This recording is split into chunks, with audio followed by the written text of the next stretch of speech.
Dans une prison du centre de la Californie, la guerre est sur le point d'éclater. C'est une vraie poudrière, ça peut s'embraser d'un instant à l'autre.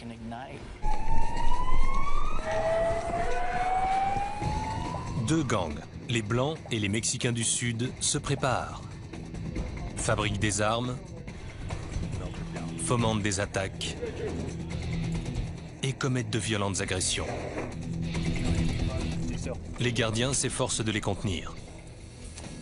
Ouvrez la cellule 217! Cellule 217! Mais la prison est dangereusement surpeuplée. 120 détenus violents s'entassent dans une même pièce, sans la moindre cloison pour les séparer. C'est vraiment la merde ici. La guerre raciale semble sur le point d'éclater. Bienvenue à la prison d'État de Salinas Valley.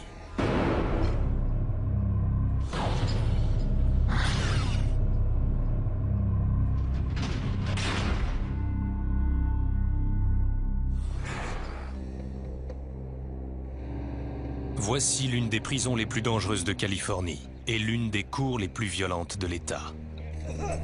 Un détenu vient d'être agressé à coups de couteau. Escorte! Il est blanc. Ces deux agresseurs sont hispaniques.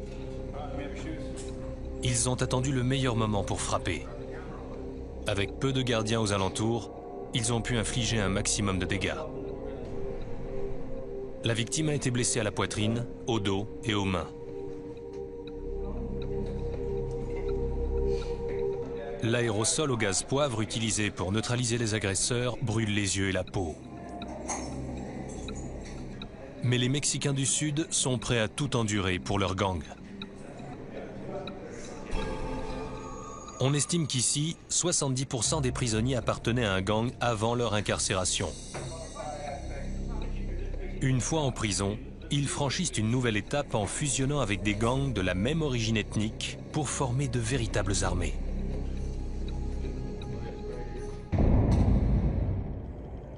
Les gangs sont connus pour leur violence. On compte ici près de 200 agressions par an. Celle d'aujourd'hui a eu lieu dans la Cour C, le principal champ de bataille. Un endroit placé sous la surveillance du lieutenant Joseph Celaya. C'est une cour très violente. À un moment, c'était la plus violente de toute la Californie. La prison compte 4 cours, désignées par les lettres A, B, C et D. La plus violente est la cour C. Les bâtiments qui l'entourent abritent un mélange explosif de détenus de niveau 3 et 4, les deux niveaux de sécurité les plus élevés. Cette dangereuse configuration offre aux gangs les combattants dont ils ont besoin pour se faire la guerre. Depuis les généraux de niveau 4 qui mènent le jeu à partir de leur quartier cellulaire, jusqu'aux soldats de niveau 3 qui exécutent les ordres. Pour l'instant, généraux et soldats sont à terre. Quelques secondes après l'agression, les gardiens leur ont ordonné de se coucher. Ici, la violence fait partie du quotidien. Mais l'agression d'aujourd'hui est particulière. Regarde l'objectif. En s'attaquant à un blanc, les Mexicains du Sud ont enfreint les frontières ethniques. Il a une contusion ici. Tous les gardiens sont inquiets. Dans la plupart des cas, les violences se produisent au sein d'un même groupe ethnique ou d'un même gang. Cette fois-ci, la barrière raciale a été franchie, donc c'est toute la population carcérale qui est concernée.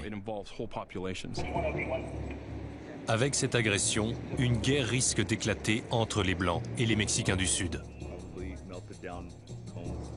Au cours de la semaine passée, 6 armes ont été découvertes sur des détenus. Peut-être le signe qu'ils se préparent pour une bataille rangée. Est-ce que les Mexicains du Sud vont s'en prendre à tous les détenus blancs? Est-ce que les Blancs vont se venger sur tous les Mexicains du Sud? On ne sait pas. On ignore si ça va continuer ou si c'est un cas isolé. Les gardiens forment une barrière humaine entre les différents gangs. Les prisonniers se partagent en 5 groupes ethniques. Les Mexicains du Sud, les Mexicains du Nord, les Blancs, les Noirs, et les autres, qui comprennent les Asiatiques et les Amérindiens.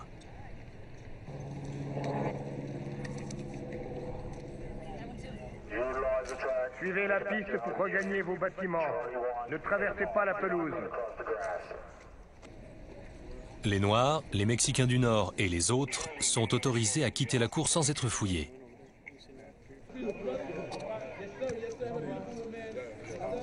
Mais les gardiens prennent les plus grandes précautions avec les deux gangs qui les inquiètent le plus, les Blancs et les Mexicains du Sud. Ils les fouillent l'un après l'autre, à la recherche d'une arme. Tourne-toi. Bouge pas. Les détenus cachent des couteaux, appelés pointes, dans le sol, leurs vêtements ou à l'intérieur même de leur corps. Tourne la tête de l'autre côté.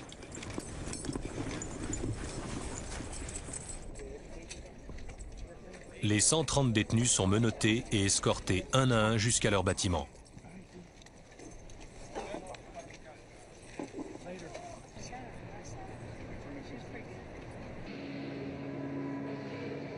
Les plus dangereux, classés niveau 4, vivent dans les cellules du quartier C.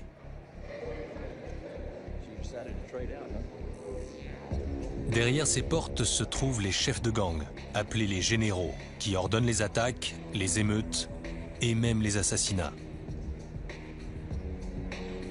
C'est un général mexicain qui a ordonné l'agression d'aujourd'hui. L'officier Richard Reynoso veut savoir qui. S'il arrive à déterminer quels chefs sont impliqués dans la guerre qui couve, il pourra peut-être éviter la prochaine bataille. Seule solution pour assurer la sécurité de tous, surveiller étroitement les Blancs et les Mexicains du Sud. Ma pire crainte, c'est que les gardiens se fassent agresser. Le plus important, c'est de contrôler la cour. Mais dans la prison, il y a un autre endroit où la violence est bien plus susceptible d'éclater. Le gymnase du quartier C. Il a été transformé en dortoir improvisé. La prison est dangereusement surpeuplée, avec 500 détenus de plus que la capacité prévue. 120 d'entre eux vivent dans le gymnase, dans des rangées de 3 lits superposés, sans le moindre mur pour les séparer. Cette promiscuité exacerbe les tensions entre les groupes, numériquement très inégaux. Les Mexicains du Sud dominent, avec 63 détenus. Il y a 20 Mexicains du Nord, 13 Noirs, 14 autres et seulement 9 Blancs. La seule chose qui les sépare, c'est leur appartenance à une race ou à un gang. Tout est une question de race. On fait en sorte de rester ensemble. Il peut arriver n'importe quoi, n'importe quand. Les détenus intègrent les gangs pour se protéger, cherchant la sécurité dans le nombre. Ils deviennent des soldats et font tout ce que les généraux leur demandent. Mais contrairement à leurs généraux, les soldats purgent de courtes peines, quelques mois ou quelques années. Tout acte de violence commis ici rallonge le temps passé derrière les barreaux. C'est la jungle. Il y a des règles insensées et vous devez les suivre. Travis Evanoff et John Berry ont survécu ces 6 derniers mois en s'intégrant au groupe des Blancs. Tous deux n'ont plus que quelques années à faire. Berry est là pour le hold-up d'une station-service, Evanoff pour attaque à main armée. S'ils peuvent éviter la guerre avec les Mexicains du Sud, ils devraient sortir à la date prévue. Mais ils doivent obéir aux règles de leur gang. Règle numéro 1, être prêt à se battre et à mourir pour le gang. Il ne s'agit pas seulement de vous protéger vous-même, mais de protéger les vôtres. Règle numéro 2, respecter chaque territoire. Le but est de savoir se déplacer. Ne pas s'approcher du lit ou de l'espace de vie d'un autre. Ne pas se servir de sa douche. Règle numéro 3, ne jamais discuter des affaires du gang. Ce que les prisonniers appellent la politique. On ne peut pas en parler. Parce que quand vous serez partis, nous, on continuera à vivre ici. Et il y a des règles à suivre. On ne peut pas parler de ce qui se passe ici. On ne peut pas parler de ce que font les gangs. C'est absolument impossible. Même si ça peut leur sauver la vie. Dans le gymnase, il y a 7 fois plus de Mexicains du Sud que de Blancs.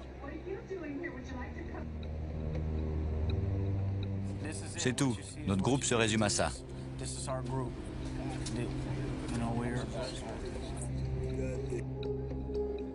Les Blancs occupent 3 ensembles de couchettes au milieu du gymnase. Ils sont entourés par les Mexicains du Sud. Les 3 autres groupes, les Mexicains du Nord, les Noirs et les autres, se trouvent de l'autre côté du gymnase.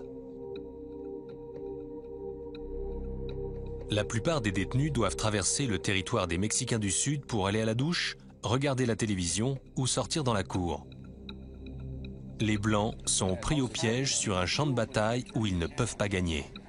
Et Berry et Ivanov soupçonnent leurs généraux de préparer des représailles pour venger l'agression.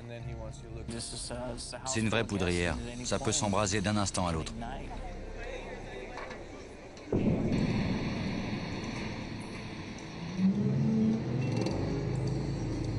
De l'autre côté de la prison, un car amène de nouveaux détenus. Lopez. Renteria. Sur les 10 hommes qui se trouvent à l'intérieur, tous sont de niveau 4, sauf un. Chris Brown, condamné pour violation de sa liberté conditionnelle, est classé niveau 3. C'est son second séjour en prison. Le premier était pour vol qualifié. Allez, déshabille-toi. Enlève tout. Un gardien demande à Brown de se dévêtir pour vérifier qu'il ne cache pas d'armes sur lui. Tourne-toi. Accroupis-toi, tous. Ou à l'intérieur de lui. Si un prisonnier a une arme dans le rectum, il ne peut pas s'accroupir et tousser sous peine de blessures internes. Brown vient d'avoir 21 ans. Il pense pouvoir supporter le séjour ici. Quand je serai dans la cour, je sais ce que je ferai. Je poserai quelques questions pour savoir comment la prison est dirigée. Il est plein d'assurance sur ce qu'il fera et ne fera pas. Personne ne peut vous dicter à qui parler et avec qui traîner, ça c'est sûr. Mais il est nouveau ici, et il ne sait pas ce qu'il attend. J'ai jamais entendu parler de cette prison, mais j'espère que ça ira. J'ai hâte d'avoir ma cellule et puis de me poser. Mais ce n'est pas dans une cellule qu'il va aller. Son nouveau foyer regroupe 120 détenus dangereux sur le point d'entrer en guerre.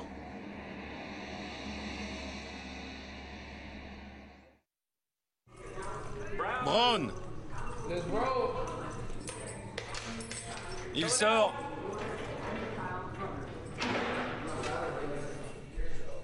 Deux gardiens l'escortent jusqu'au quartier C.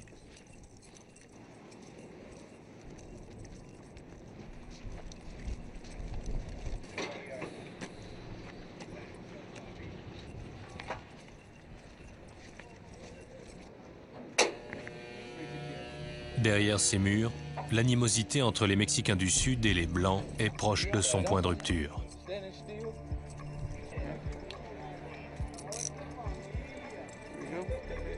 Brown entre dans le gymnase transformé en dortoir. Salut mec.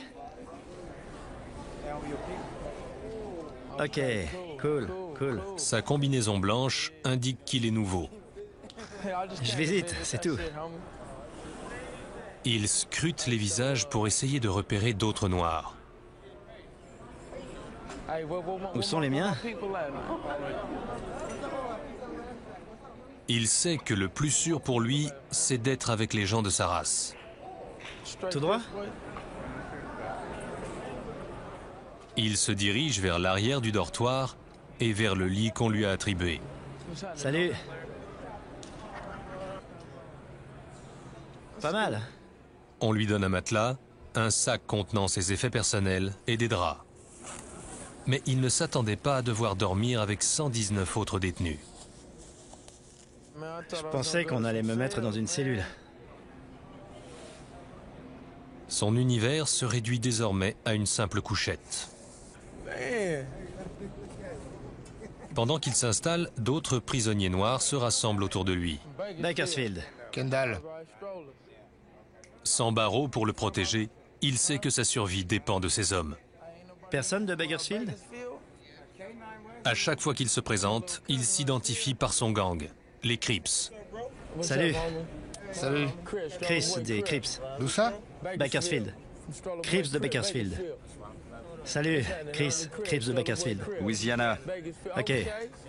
Dans son ancienne prison, il avait retrouvé des membres de son gang. Mais ici, la plupart des détenus se regroupent en fonction de leur race et pas de leur appartenance à un gang. On n'est pas beaucoup ici. Avec toi, ça fait 13. 13 noirs. Appartenant à deux gangs différents, ces hommes seraient ennemis à l'extérieur de la prison. Ça va, Fresno? Mais avec la guerre raciale qui s'intensifie, ils doivent se serrer les coudes pour assurer leur sécurité. Brown est rapidement intégré au groupe. On t'a donné un pantalon? Non. Il est où le pantalon? Ken, le pantalon! L'homme qui occupe le lit du dessus lui prête un uniforme standard pour lui permettre de se fondre dans le décor. Ça fait longtemps que t'es là? Autour de lui, tout le monde se prépare pour la bataille. Il faut marcher que dans le couloir. On lui explique qu'avec la guerre qui couve, tout le monde est nerveux. On n'a plus le droit d'aller au magasin ni rien. Mince. Et quand on sort dans la cour, on doit s'allonger par terre sur le ventre. Les noirs se tiennent tranquilles. Depuis que je suis ici, on n'a pas eu d'embrouille. C'est personnel. Les Noirs ne s'en mêlent pas. Nous, on n'a pas de problème. Mais entre les Mexicains du Sud et les Blancs, il se passe sans arrêt des trucs. En ce moment, ils sont en confinement. Quelqu'un s'est fait poignarder il y a 5 jours dans la cour. C'est arrivé 5 ou 6 fois ces 2 dernières semaines. Brown ne s'attendait pas à ça. Mais il a un avantage. La plupart des détenus noirs sont regroupés à l'arrière du gymnase. Et ils y passent la majeure partie du temps, en espérant que rester à l'écart les aidera à éviter les ennuis. Pour survivre à la guerre qui se prépare, leur stratégie est d'ignorer les violences entre les Blancs et les Mexicains du Sud. Tu t'occupes de tes affaires. Si tu te mets à t'intéresser à ce qui se passe ailleurs, on peut avoir des problèmes. Pour rester en sécurité, les Noirs évitent le groupe dominant, les Mexicains du Sud. Ce gang a des règles très strictes. L'une d'elles, interdiction de parler devant la caméra. C'est comme une société secrète. Beaucoup de gens refusent de parler, de peur des représailles physiques.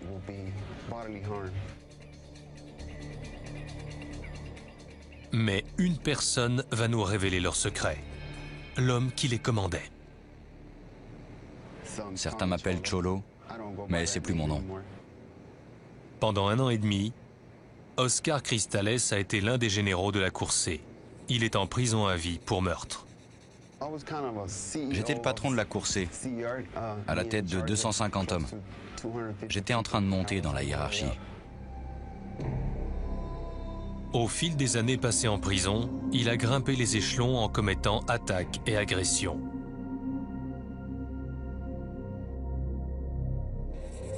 Mais quand ses chefs lui ont demandé de faire tuer son professeur de collège, il a refusé. Le gang a mis sa tête à prix.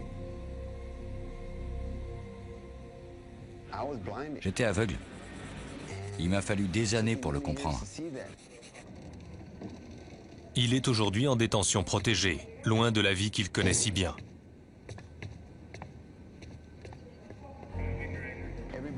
Tout le monde devait se lever à une certaine heure, à 5h30. Il fallait pas rater le repas. S'il se passait quelque chose, vous étiez là. La Cour C était dirigée comme un camp militaire.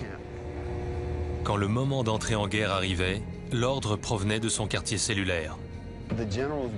Les généraux envoyaient des ordres au gymnase dans des cerfs-volants. des bouts de papier qu'on cache un peu partout. Ces lettres étaient lues par la personne qui servait de relais à l'intérieur du gymnase. Il fallait avoir quelqu'un sur place qui recevait les ordres et les passait à tous les autres. Et les soldats devaient obéir. Si quelqu'un refusait, il se faisait poignarder. Cristales pense que les problèmes actuels viennent de ce que les Blancs ont enfreint les règles des Mexicains du Sud. Dans les cours où les Mexicains du Sud commandent, les Blancs doivent se plier à nos règles. Ils ont refusé de s'incliner devant les Mexicains du Sud. On a les gens, on a les armes. Il s'agit juste de montrer qui est le patron. Chris Brown ne connaît pas encore les règles des Mexicains du Sud. Mais il est vite devenu ami avec Philip Vaughn, surnommé Louisiana, condamné pour trafic de drogue. Ah, ce type me plaît. Ils échangent des plaisanteries. Alors à ce moment-là, il a dit « Mais pourquoi il a pris la Ferrari ?» Puis, Louisiana offre à Brown de lui montrer comment éviter le territoire des Mexicains du Sud. Ici, la ségrégation raciale règne. Les 5 premiers bureaux, 1, 2, 3, 4, 5, ce sont les nôtres. C'est les seuls dont on sert. Les 5 premiers, c'est ceux-là les nôtres. Les autres par là, ils sont aux Mexicains du Sud et aux Blancs. Tu comprends? Brown pourrait se faire poignarder pour avoir utilisé les mauvaises toilettes. Là, c'est les lavabos pour se brosser les dents et se laver la figure. Pour couler un bronze, on utilise ces toilettes-là, toute cette rangée-là. Et pour pisser, c'est les 2 premières toilettes. En cas d'urgence, tu peux prendre celle-là. Ça, c'est les douches. La nôtre, c'est celle-là. L'autre, c'est pour les Mexicains du Sud et les Blancs. Si personne ne fait la queue, tu peux prendre celle du fond. La règle la plus importante, ne jamais traverser le secteur des Mexicains du Sud. Là, c'est notre table. Sinon, ils pourraient penser que Brown vient les attaquer. On ne passe pas directement par là. On fait un détour par ici. Ça, c'est leur secteur. Et ici, c'est le nôtre. Un endroit en particulier terrifie Louisiana, la cour C. Il refuse de sortir. Ça, c'est notre cour, mais moi, j'y mets pas les pieds. Là, c'est la cour 1, et ça, c'est la cour 2. On n'y va pas? Non, pas moi. La guerre qui se prépare pourrait provoquer un embrasement général et forcer Louisiana à se battre. Dans ce cas, sa peine de prison serait prolongée de 3 mois. De retour à sa couchette, Brown manifeste sa déception de devoir partager la pièce avec 119 autres détenus. Je pensais être mis dans une cellule. Une cellule, c'est cool. On n'a pas affaire à des tas d'autres mecs. Juste un. Mais Louisiana a oublié de lui préciser un détail. La méfiance s'impose même au sein de son propre groupe. Comme dans tous les gangs, il y a une hiérarchie. Et Louisiana se trouve en bas. L'occupant de la couchette supérieure, Tico Mac, surnommé Holiday, est en haut de l'échelle. Et cette amitié entre Brown et Louisiana ne lui plaît pas. Tu t'es fait un copain, il va te suivre partout, je te préviens. Hé, tu sais quoi? Je sais comment me débarrasser de lui. Je sais déjà qu'il est solide ici, tu vois ce que je veux dire? Je te tiendrai au courant. Tu le connais? Qui? Tu le connais? Qui ça? Devine. Non. Mais je vais te dire... Je croyais que vous étiez copains. Hein? Je croyais que vous étiez copains. On bavarde, c'est tout. Holiday, condamné à 7 ans pour attaque à main armée, fait comprendre à Brown qu'il sait comment se débarrasser des détenus noirs qui ne lui plaisent pas. Le mec d'avant est parti. Quoi? Le mec d'avant toi, il est au trou, pour rien. C'est vraiment la merde ici. Brown comprend enfin combien son nouveau foyer est dangereux. Et voilà. Ça va être mon univers jusqu'à ce que je sorte.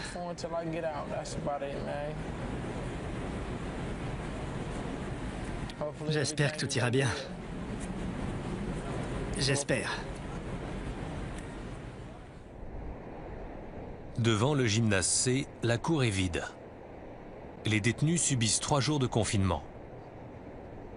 Mais les Blancs et les Mexicains du Sud se tiennent tranquilles. Aussi, le 4e jour, les prisonniers sont de nouveau autorisés à sortir. Mais juste à ce moment-là, une alarme se déclenche. Elle vient du quartier cellulaire.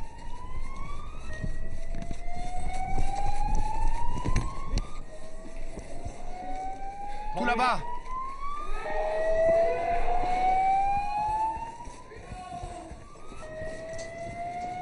La prison de Salinas Valley est placée en état d'alerte 2, le 2e niveau le plus élevé. Les gardiens se précipitent. Mais quand ils arrivent au quartier cellulaire, tout est déjà fini. 2 Blancs ont attaqué 2 Mexicains du Sud sur la passerelle devant leur cellule. Ils ont frappé dès que les portes se sont ouvertes pour laisser sortir les détenus dans la cour. Pour les Blancs, c'était la meilleure chance de venger l'agression de la semaine dernière. Passez par là, il y a du sang là-haut. Le message des généraux blancs est clair. Ils frapperont à la moindre occasion. La prison de Salinas Valley va devoir faire face à une guerre raciale. Les gardiens savent désormais que les violences récentes survenues entre les 2 groupes étaient liées. Depuis quelques semaines, nous avons de gros problèmes avec ces 2 groupes de prisonniers, les Blancs et les Mexicains du Sud. Ça explique ce qui s'est passé aujourd'hui. Pour éviter les agressions, les gardiens mettent tout le quartier C en confinement. Les détenus doivent rester dans leur cellule ou sur leur couchette 22 heures par jour. Mais cela n'empêchera pas les 2 gangs de se battre. En fait, bien souvent, les gangs provoquent une mesure de confinement pour pouvoir planifier leur prochaine offensive. On se fait mettre en confinement quand on veut. On contrôle tout ce qui se passe dans la prison, sauf les portes. Enfermés dans leurs cellules, les Blancs et les Mexicains du Sud ont le temps de fabriquer des armes en transformant des objets courants en couteaux de fortune, des pointes. Et ils ont les moyens de communiquer leur plan de bataille. Si tout le monde est en confinement, ils payent des gens. Ils leur donnent de la drogue ou de l'argent pour transmettre leur message là où ils veulent. Tout ce que les soldats peuvent faire, c'est attendre les ordres. La prison, c'est à la fois ennuyeux et terrifiant. Ennuyeux parce qu'il ne se passe jamais rien, terrifiant parce que tout peut arriver. La situation inquiète Chris Brown. Il a du mal à s'adapter, mais accepte d'en parler uniquement hors de portée de voix de ses co-détenus. Quand je suis entré dans le gymnase, je pensais que tout allait bien se passer. Disons que ça allait être facile. Mais là, tout a changé.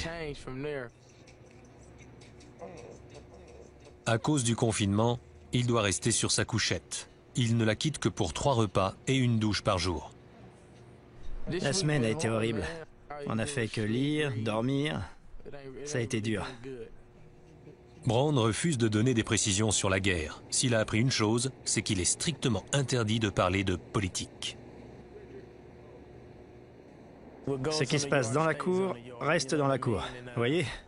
C'est comme ça ici. C'est ça la prison. Une leçon qu'il a apprise à ses dépens.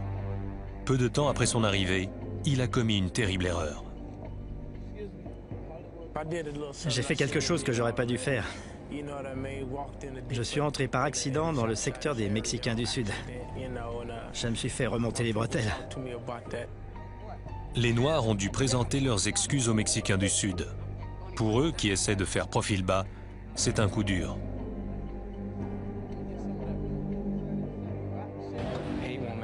Il ne fera plus la même erreur, c'est un grand garçon. Il ne déconnera plus.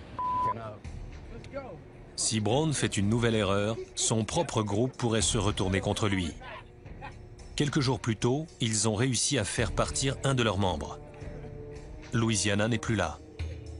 Les autres Noirs lui ont fait tellement peur qu'il a demandé à être placé en détention protégée. La honte suprême pour un prisonnier. Il refuse de sortir de sa cellule et Holliday reste flou sur ce qui s'est passé. Louisiana a eu plusieurs occasions d'être un homme, mais il ne s'est pas montré à la hauteur. Alors il fallait qu'il parte, c'est tout. Holliday veut que les autres détenus noirs prennent leur environnement au sérieux. Tu as quelque chose à dire? Surtout au beau milieu d'une guerre. Il n'y a rien de drôle ici. Raconter des blagues, ça va, mais se promener partout en gloussant comme un idiot, c'est non. Il peut arriver des bricoles. Tu peux... J'en ai assez dit. Tu te fais éclater la tête. Brown affirme qu'il est prêt à se battre. Il faut qu'on se serre les coudes. Même si on n'est que 3, si ça arrive, ça arrive. On est des soldats, on fera ce qu'on doit faire. Mais les soldats du gymnase C sont confrontés à un autre groupe. Le groupe d'enquête sur les gangs carcéraux. On sait qui est qui. L'officier Reynoso leur a fourni un indice qui pourrait les aider à empêcher l'escalade de la violence. Certains chefs de gang seraient en train de fabriquer des armes dans 2 cellules. L'une d'elles abrite des Blancs. La première cible sera Smith. L'autre, des Mexicains du Sud. Le groupe se réunit pour préparer l'intervention. On y va. Les détenus peuvent devenir violents et se servir de leurs armes contre les gardiens. Mais c'est la meilleure chance d'éviter la prochaine bataille. L'intervention se fera à 5 h du matin.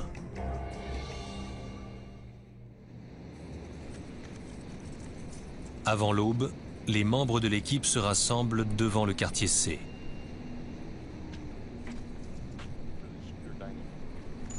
Ils doivent prendre les prisonniers par surprise, avant qu'ils puissent se débarrasser des armes ou de la drogue en leur possession.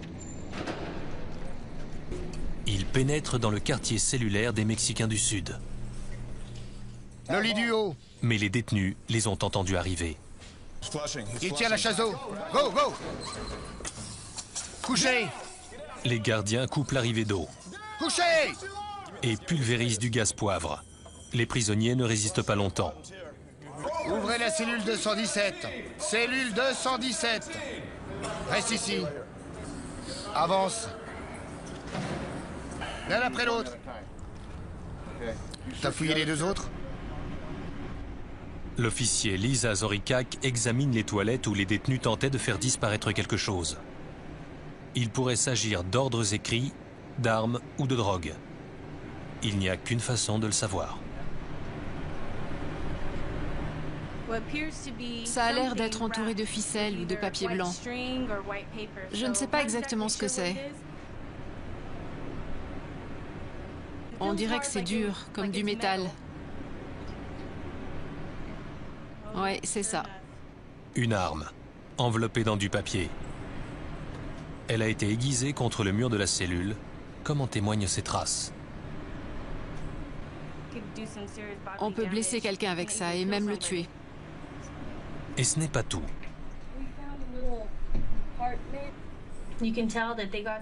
On voit qu'ils ont commencé à creuser. Les Mexicains du Sud ont creusé un trou pour y cacher des armes ou de la drogue. Mais ils n'ont pas eu le temps de le reboucher avec une pâte faite de savon. Prochaine cellule, celle des Blancs. Maintenant. Fais-le maintenant. L'équipe prend Wayne Smith et son compagnon de cellule totalement par surprise. Ils ne tentent même pas de résister. Les officiers Stacy Henley et Paul Rivera procèdent à une fouille approfondie.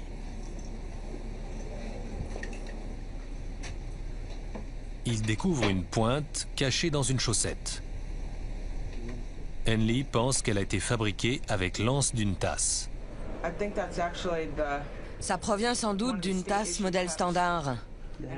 Comme cette bleue là. C'est cette partie, juste là.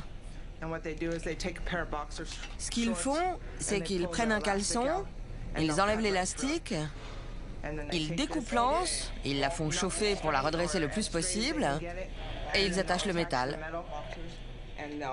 Et effectivement, Stacy Henley découvre la tasse qui a servi à fabriquer l'arme. Voici la tasse dont ils se sont servis. Comme vous le voyez, ils découpent l'anse, la redressent et ils fixent la lame en métal. Puis le groupe d'enquête fait une importante découverte. Une lettre déchirée en morceaux, ce qu'on appelle un cerf-volant. C'est comme ça que les détenus communiquent entre eux.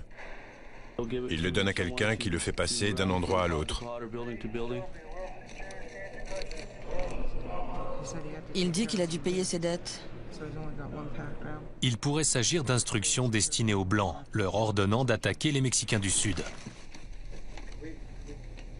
Stacy Henley reconstitue la lettre. Il pourrait y avoir des informations concernant de la drogue ou une agression prévue.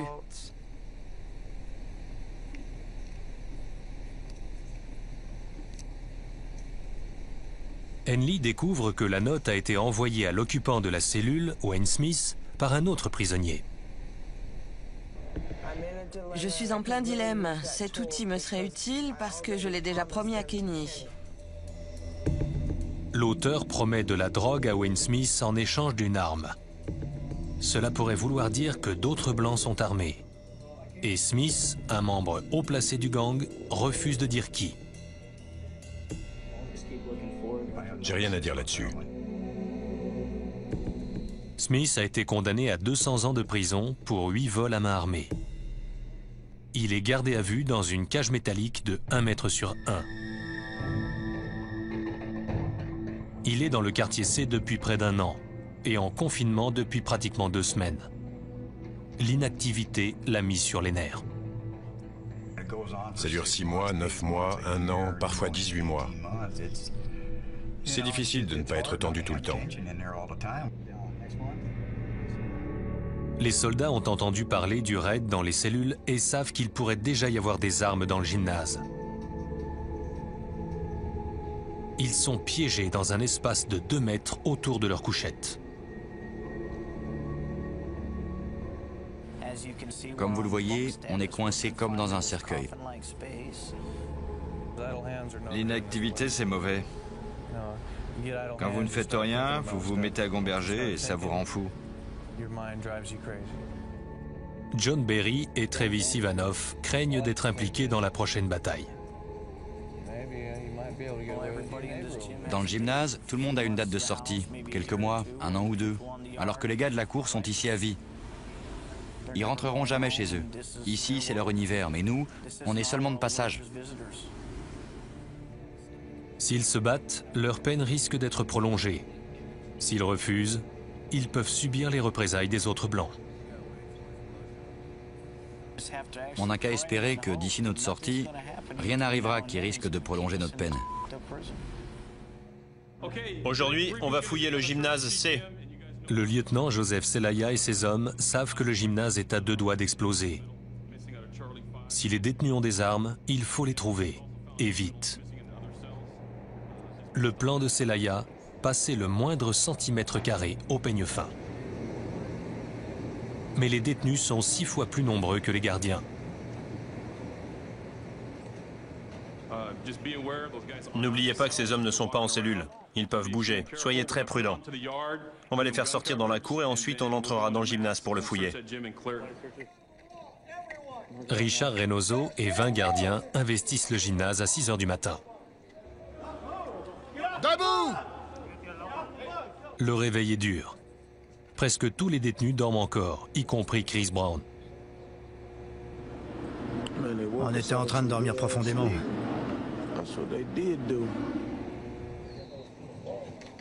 Dehors, on ordonne aux prisonniers de se déshabiller. Les gardiens inspectent chaque vêtement, surtout la ceinture, un endroit courant pour cacher des pointes. Puis, ils leur passent un détecteur sur le ventre et les fesses pour vérifier la présence d'armes dans le rectum.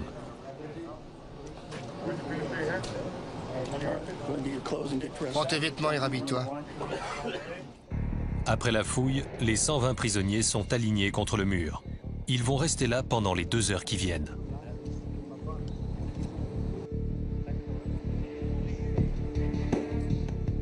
Il y a eu des attaques au couteau, des bagarres. Certains ont demandé à être placés en détention protégée et nous ont donné des informations sur les endroits où sont cachées les armes. C'est pour ça qu'on fouille le gymnase. L'opération porte ses fruits. Les gardiens découvrent 3 couteaux faits à partir d'une brosse à dents, d'une tasse et d'un élément provenant d'un lit. Ces armes pourraient servir à tuer un détenu ou un gardien. Le secteur de Chris Brown a été vérifié. Mais alors qu'il rentre dans le gymnase, un gardien remarque quelque chose de bizarre dans sa tenue et le rappelle. Brown! Brown, reviens ici.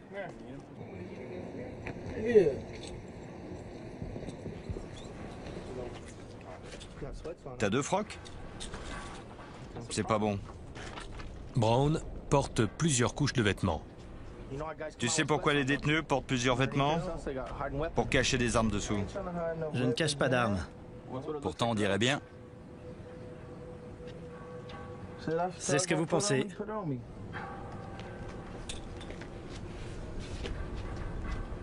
Bon, tu vas te déshabiller, parce que je ne sais pas ce que t'as là-dessous. Pour la 2e fois de la journée, Brown doit se dévêtir complètement devant des dizaines d'autres prisonniers. Il affirme qu'il s'agit d'une erreur. Mais les détenus portent souvent plusieurs couches de vêtements pour se protéger durant une bagarre ou une émeute. C'est ce qu'ils appellent leur armure. Pied droit. C'est interdit par les gardiens. Accroupis-toi, tous. Écarte tes fesses. Il n'a rien sur lui, mais se fait réprimander. Quand tu sors, n'empile pas les vêtements. Il est furieux. C'est pas cool. Vous faites chier un mec qui vous a rien fait. J'emmerde personne. Mais moi, on m'emmerde. C'est pas normal.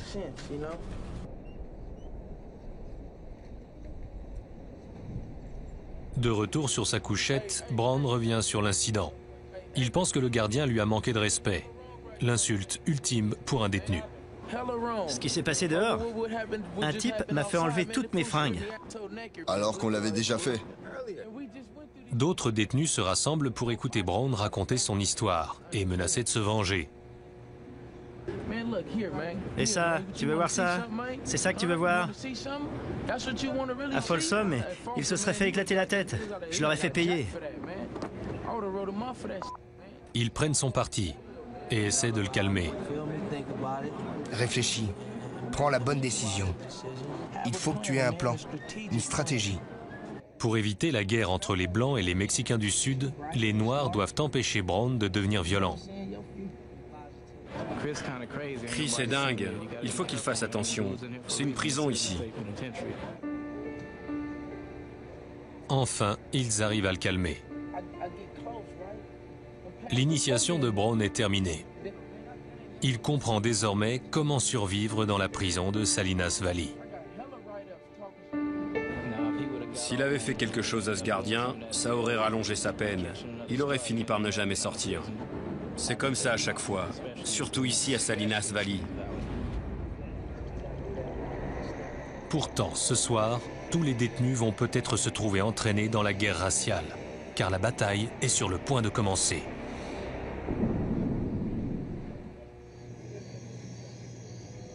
La nuit tombe sur la prison. Tout semble normal dans le gymnase. Les détenus lisent, écoutent de la musique ou regardent la télé. Mais tout bascule dès que notre caméra quitte les lieux. À 20h pile, alors que 4 Blancs se réunissent pour la nouvelle saison de Prison Break, leur série préférée, 20 Mexicains du Sud émergent de leur secteur et les attaquent. Les autres détenus blancs se précipitent à leur secours. Mais les Mexicains du Sud ont rapidement le dessus. Ils sont armés de couteaux de fortune et de chaussettes lestées avec des piles. Ce matin, les couchettes des Blancs sont vides. Pour leur propre sécurité, ils ont été placés à l'isolement, le trou.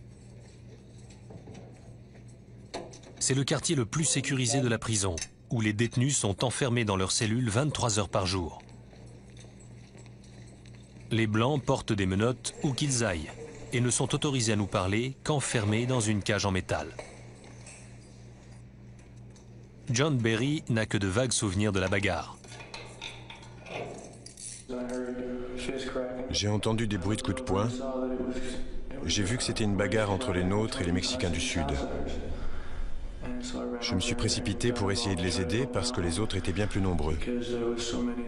J'ai essayé d'aider autant que j'ai pu. Les 9 prisonniers blancs ont été violemment battus. J'ai un œil au beurre noir, des bosses sur le crâne, et j'ai été poignardé 2 fois dans le dos. Mes côtes ont empêché la lame de pénétrer dans le poumon. On m'a frappé à la tête avec quelque chose, je ne sais pas quoi. Je suis tombé et je me suis réveillé à l'hôpital. J'ai reçu 2 coups de couteau dans le dos. Travis Ivanov a eu tellement peur qu'il ne veut plus parler devant la caméra. Selon les gardiens, les généraux mexicains auraient donné l'ordre d'attaquer par le biais d'un cerf-volant qu'un employé de la cafétéria aurait fait passer aux soldats du gymnase C quelques heures avant l'affrontement. Ça n'a duré que 2 minutes, mais c'est une éternité quand vous vous faites tabasser.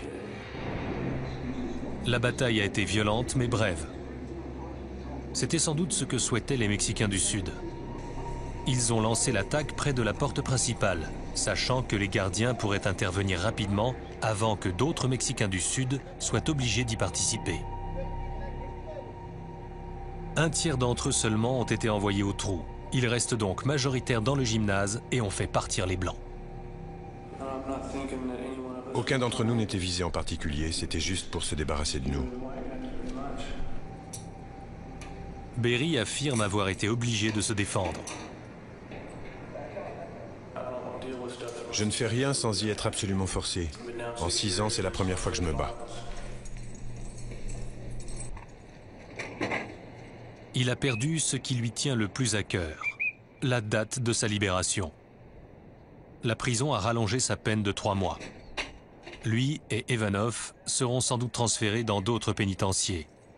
Il est trop dangereux de les garder à Salinas.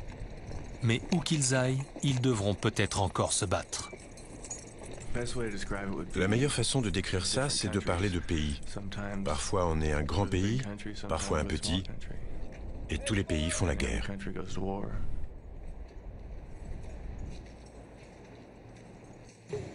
Dans le gymnase, la stratégie du profil bas adoptée par les Noirs a été payante. Ils sont parvenus à se tenir à l'écart. On est un peu comme des spectateurs. Les Blancs sont partis. Ça vaut sans doute mieux pour eux. Ils ne pouvaient pas rester ici avec tout ce qui se passe. C'était soit les sortir d'ici, soit envoyer les faire part à leur famille, parce qu'ils se seraient fait tuer. Pour Chris Brown, la bagarre lui a vraiment ouvert les yeux sur l'endroit où il vit et les gens qui l'entourent. Pour le moment, il sait comment naviguer dans ce champ de mines. Il ne me reste que 4 mois. Je peux y arriver et rentrer chez moi. La bataille a montré aux gardiens que la guerre ne fait que commencer. Les généraux sont prêts à lever des armées entières. Dans cette poudrière surpeuplée, l'étincelle s'est transformée en flamme. Tout ce que peuvent faire les gardiens, c'est essayer de contenir la violence. Ils continueront les fouilles. On ne cesse jamais de chercher. On fouille tous les jours. On ne s'arrête jamais. Les généraux continueront de dresser des plans. Comment ça va finir? Je sais pas. Mais les Blancs vont pas baisser les bras. Et les Mexicains du Sud vont continuer à s'en prendre à eux. C'est que le début. Et les soldats continueront de se battre. C'est comme une guerre. Il y a un général qui commande les troupes. C'est comme ça que ça marche. Parce que dans la zone de guerre qu'est la prison de Salinas Valley, la violence ne cessera jamais.